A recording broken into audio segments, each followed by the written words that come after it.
بمناسبة ان احنا بنجرب برضو كل حاجة في السفر، نجرب النهاردة القهوة في شلاتين. دي يا جماعة القهوة. السلام عليكم.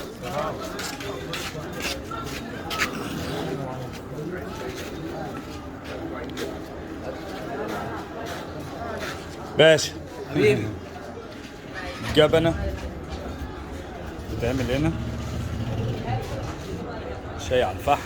مشروع القهوة في شلاتين ببلاش، 4 حيطان وحصيرة بس مفيش ترابيزة مفيش حتى ترابيزة، بس بصراحة القعدة ملوكي.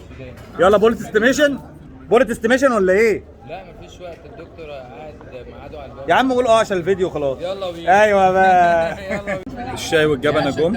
انا ما بحبش الجبنة، فنشوف بقى الناس اللي هتجربها تقول ايه. السكر ده احطه فين؟ ما عايز سكر؟ لا انا هشربها ساده. لا خليه حطه. ده ما فلتر. تشيلوش. ده فلتر. ده زي اعتقد زي ده فلتر. فلتر ده فلتر يا عم، الفلتر. طلع فلتر. ده الفلتر عشان يصفي القهوة. التفل بتاع القهوه. يلا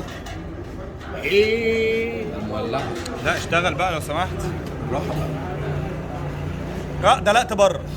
حط ايدك، ده مش على الرصوص يا فندم. الراجل بيتصور. ايوه يدي يلا دوق وقول لي رايك بقى. اشرب الشاي الاول. هي تقريبا قهوه بالبن باين ولا مش عارف، قصدي بالبن ايه، قهوه أول مرة شربتها معاك على فكرة. قهوه بالايه بقى؟ محوجة ايه بقى؟ خلاص ما تنصروش. ايه بقى احكي لي كده. يعني ايه؟ هي قهوه فيها اعتقد جنزبيل جنزبيل ماشي، جنزبيل صح؟